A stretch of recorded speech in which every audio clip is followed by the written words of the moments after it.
اللہ الرحمن الرحیم۔ السلام علیکم ورحمۃ اللہ وبرکاتہ۔ 3 کام ہمیں عید کا چاند نظر آنے سے پہلے کر لینے چاہیے۔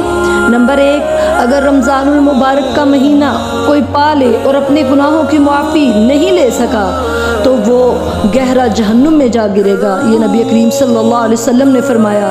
اس لیے ابھی بھی رمضان کی گھڑیاں موجود ہیں۔ کیا کرنا ہے؟ سیدنا ابو بکر صدیق رضی اللہ تعالی عنہ کو آپ صلی اللہ علیہ وسلم نے طریقہ سکھلایا۔ اچھا سا وضو کرو کہ میں ہاتھ دھو رہا ہوں تو مجھے یقین ہونا چاہیے کہ میرے ہاتھوں کے گناہ اللہ نے معاف فرما دیے ہیں۔ اسی طرح گناہوں کی معافی کی امید رکھتے ہوئے تمام اعضائے وضو کو مل کر اچھے طریقے سے دھو، اور جب وضو کرنے لگو تو بسم اللہ پڑھ کر وضو کرو، اور جب وضو مکمل کر چکو تو وہ دعا پڑھو وضو کرنے کی بعد کی، پھر 2 رکعت نماز پڑھو اکیلے۔ آج آخری رات ہے، دل لگا کر ان 2 رکعتوں کو پڑھتے وقت دنیا کا کوئی خیال نہیں آنا چاہیے۔ ترجمے کو ذہن میں رکھتے ہوئے پڑھیں کہ میں اپنے رب سے کیا کہہ رہا ہوں کہ سبحان ربی الاعلی، سبحان ربی العظیم، کہ میں کتنے عظیم اور بلند و بالا رب سے ہم کلام ہو رہا ہوں۔ 2 رکعتیں پڑھنے کے بعد ہاتھ اٹھائیے، پھر اپنے رب کی تعریف بیان کیجیے، سورۃ الفاتحہ پڑھیے یا اور بھی 7 دعائیں ملائیے جس میں اللہ تعالیٰ کی حمد و ثنا ہو، پھر درود ابراہیم پڑھیے، پھر دل لگا کر خشوع و خضوع کے ساتھ اللہ رب العزت سے دعا کیجیے، اپنے گناہوں کی معافی مانگیے، آنے والی زندگی کے لیے ہدایت مانگیے تاکہ دنیا آخرت بہترین ہو جائے انشاءاللہ۔ اور پھر کیا کہتے ہیں کہ روایت کے الفاظ ہیں، جو اچھا سا وضو کر کے 2 رکعت نماز خالصتاً اللہ کی ذات کے لیے خالص نیت کے ساتھ خشوع و خضوع سے پڑھ لے، اور وہ دنیا کی طرف 1 سیکنڈ کے لیے بھی اپنا دھیان نہ لے کے جائے پوری کوشش کر کے، تو واجبت لہ الجنہ، تو اس کے لیے جنت واجب ہو جاتی ہے۔ سبحان اللہ۔ خاص طور پر عید کا چاند نظر آنے سے پہلے تاکہ میں اور آپ ان لوگوں کی صف میں شامل ہو سکیں جن کو اس رمضان میں اللہ نے جہنم سے آزاد کرنا ہے، تو پہلا کام تو یہ کرنا ہوگا کہ 2 رکعت نماز بہترین اچھا سا وضو کر کے تو پڑھیں، اور پھر اللہ سے گناہوں کی معافی مانگیں سجدہ ریز ہو کر۔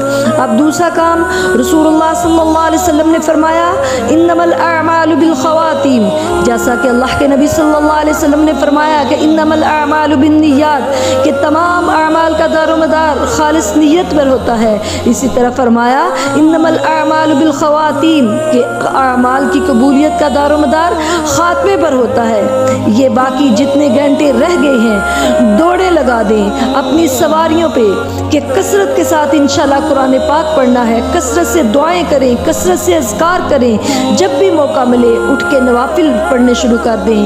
یہ موقع ہے، شاید کہ یہ موقع پھر آپ کو زندگی میں دوبارہ نہ مل سکے۔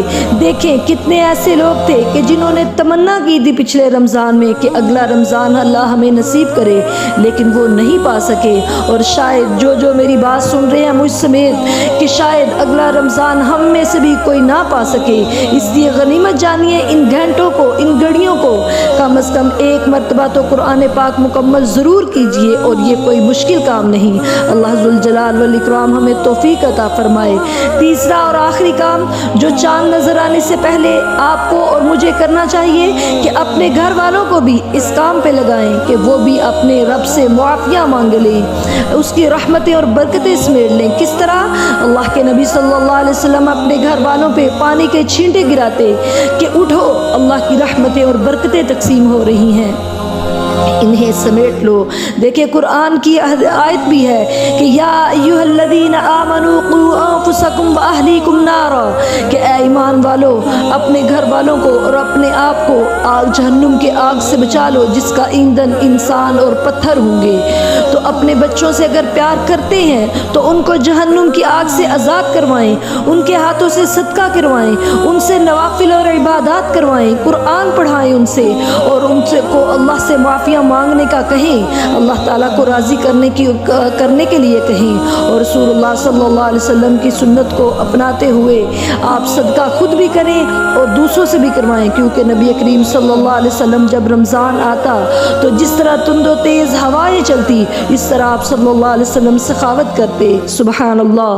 خالص نیت کے ساتھ غرباء کی مدد کریں تاکہ عید پہ انہیں کمی محسوس نہ ہو کہ ہم لوگوں کی طرح دوسروں کی طرح اچھا کھا یا پہن نہیں سکتے، تو خدا را یہ کام ضرور کرے صدقہ خیرات کرنے والا۔